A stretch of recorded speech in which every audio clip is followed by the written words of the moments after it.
Vamos a empezar con el tema del día de hoy, ¿no? Que es detectando el cáncer en la infancia, señales de alerta y prevención. Entonces vamos a ver que lo más importante que tenemos que considerar acá es el diagnóstico precoz, ¿no? Cómo el diagnóstico y el tratamiento oportuno van a ser bastante importantes para mejorar las posibilidades de supervivencia de los pacientes, ¿no? Hay que tener en cuenta que los principales acá llamados a estar en alerta siempre son las personas que están junto al niño, ¿no? De manera permanente, quienes pasan más tiempo con el padre, cuidadores, en el colegio también los profesores. Entonces, vamos a ver que la incidencia y la mortalidad es bastante alta, ¿no? A predominio de lo que son las neoplasias hematológicas, principalmente por la leucemia, seguido de lo que son también los linfomas, ¿no? Posteriormente ya vemos que continúan con lo que son los tumores sólidos, ¿no? Principal ahí es el tumor del sistema nervioso central. Entonces hay que ver cómo en los pacientes con cáncer, ¿no? De 0 a 14 años, la incidencia es de 15.3 y la mortalidad es de 5.5, ¿no? Y la sobrevida global a los 5 años es de 57.85 para algunos tipos de cáncer. Un dato importante que hay que considerar es que en el Perú las neoplasias son la tercera causa de pérdida de años saludables entre los 5 y los 14 años, ¿no? Entonces, van a haber algunas causas que van a estar asociadas con lo que es la mortalidad, ¿no? Y que estas causas se pueden prevenir. Entre ellas, por ejemplo, tenemos lo que es el diagnóstico tardío, ¿no?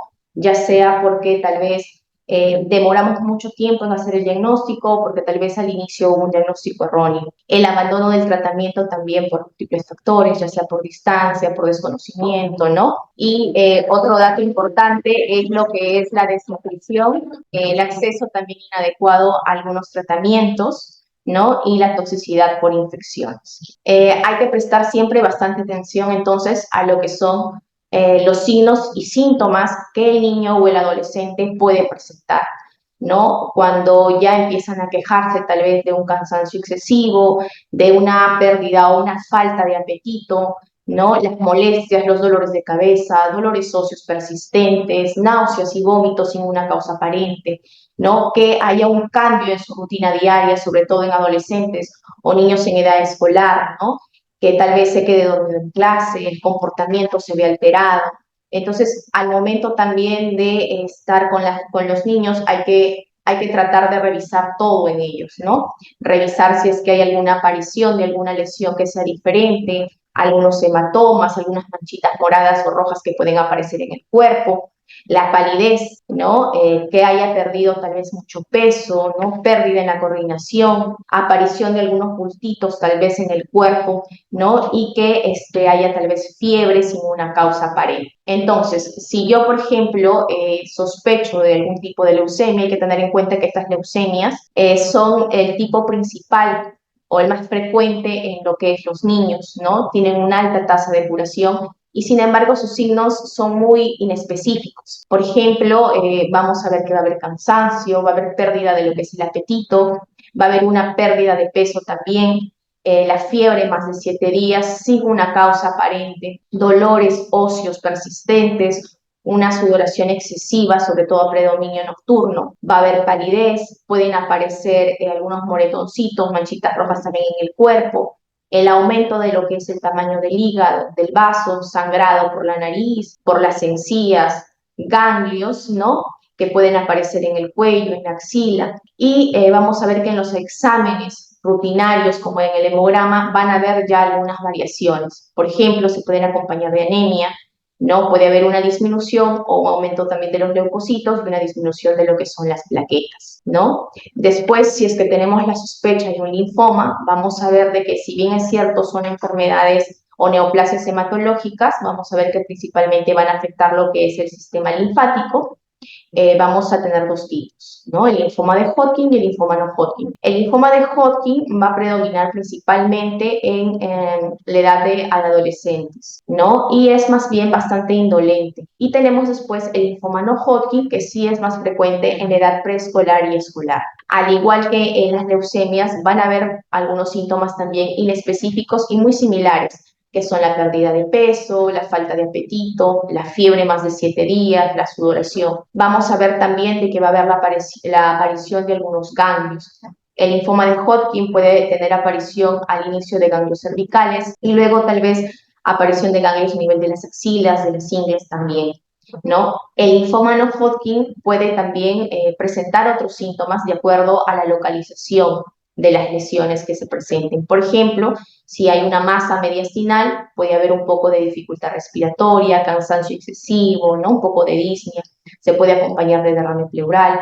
Puede haber un aumento también de lo que es la distensión, el abdomen también, porque puede haber alguna masa a nivel abdominal, ¿no? Y también se puede acompañar de un aumento de lo que es el tamaño del hígado y del vaso. Principalmente al momento de revisar al niño vamos a encontrar lo que son los ganglios, ¿no? Como les había dicho antes, puede ser que haya ganglios en el cuello, en las axilas, en las ingles, ¿no? La barriguita puede estar distendida y puede acompañarse de algunos síntomas también inespecíficos. En el hemograma vamos a ver que puede haber anemia, puede haber también trombocitopenia, leucopenia o leucocitosis.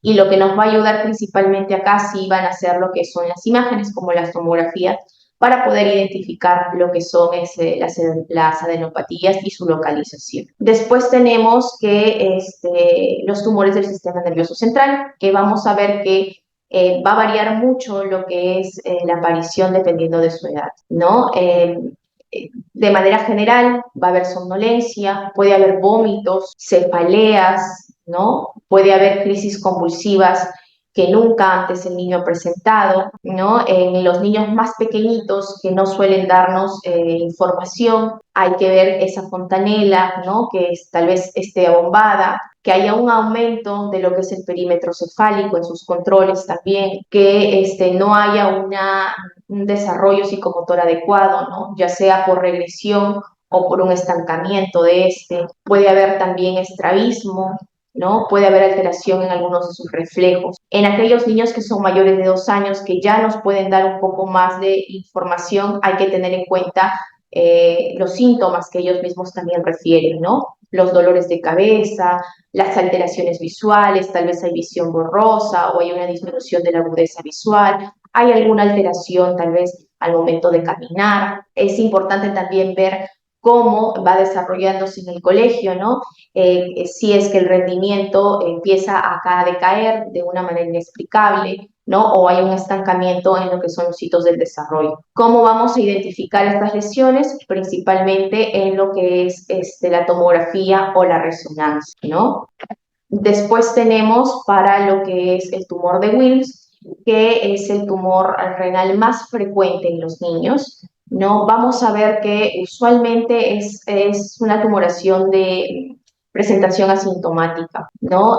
Alguna de sus características es el dolor abdominal, ¿no? Que se pueden también acompañar de hematuria o puede haber también en algunos casos estreñimiento. No es frecuente la aparición de fiebre en estos casos, y al examen lo que sí vamos a ver es una distensión marcada de lo que es el abdomen, ¿no? La barriguita va a estar bastante hinchada, va a haber hipertensión arterial y vamos a tener en cuenta acá que puede ser unilateral o puede ser bilateral, por eso es que acá va a ser importante también lo que son los exámenes de imágenes, ¿no? Como por ejemplo lo que es las tomografías, sobre todo para ver lo que es el origen renal, ¿no? En el hemograma probablemente lo que vamos a ver va a ser anemia, producto de la misma hematuria que se pueda presentar. Luego tenemos las sospechas de lo que es el neuroblastoma, que vamos a ver que es un tumor maligno principalmente de lo que es el tejido nervioso simpático. Lo más frecuente es que se localice a nivel suprarrenal. También puede haber una aparición en cualquier otra parte del cuerpo, médula espinal o tórax, ¿no? También pueden aparecer. Y esta sí es una enfermedad mucho más florida en cuanto a lo que son los síntomas, ¿no?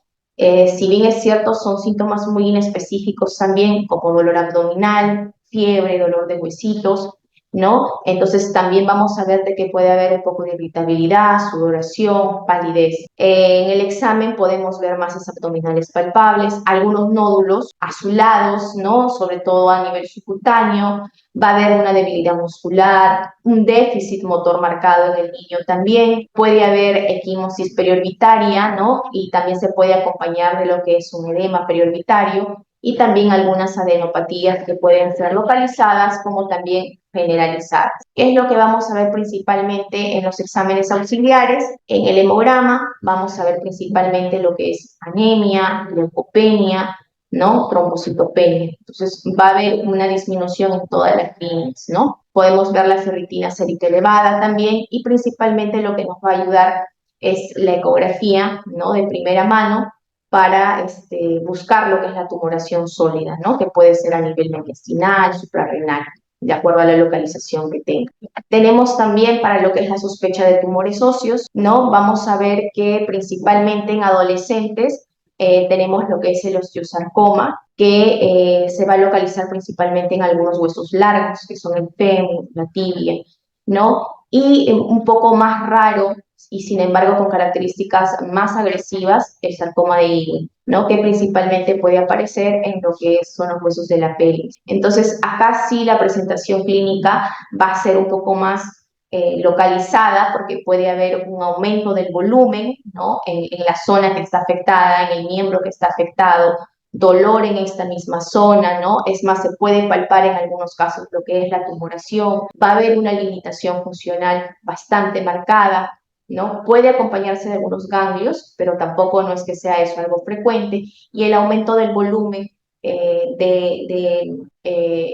bastante también rápido, ¿no? Entonces, acá con una radiografía simple podemos observar la lesión, ¿no? Y también, justamente porque son de rápido crecimiento, podemos ver anemia en algunos casos también para los niños. En el caso de lo que es la sospecha de retinoblastoma, ¿no? Como su mismo nombre lo dice, es un tumor maligno de la retina, y esto sí se observa en una mayor frecuencia en aquellos pequeñitos que son menores de 3 años. Es bastante también frecuente ver que hay un antecedente en la familia de retinoblastoma. La presentación va a ser el popular ojo de gato, ¿no? Que es la leucocoria, en donde se va a ver ese reflejo blanquecino de la pupila al momento de iluminarla, ¿no? Va a haber una diferencia entre lo que es el reflejo pupilar del ojo sano y del ojito enfermo, ¿no? El ojito enfermo va a haber un reflejo blanco, mientras que el ojito sano va a tener un reflejo rojo, eso es lo normal. Puede haber también estrabismo, de que va a ser obviamente de reciente aparición. Antes el niño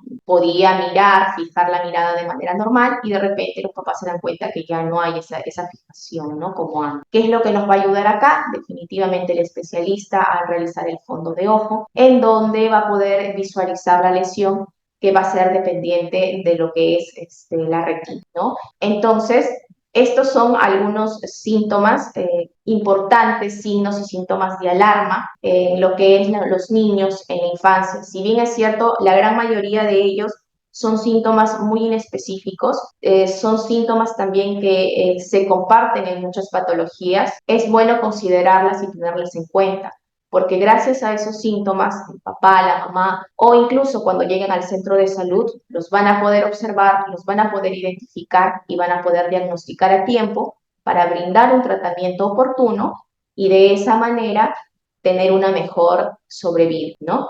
Muchas gracias. Muchas gracias, doctora. Doctora, tenemos una pregunta. Cuando un niño de 1 año, 9 meses se contagia de virus de Epstein-Barr y citomegalovirus, hace linfocitosis y mononucleosis, pero al realizar la citometría de flujo no da resultados para leucemia, se mejora a los 2 años, puede parecer algún cáncer, algún tipo de linfoma.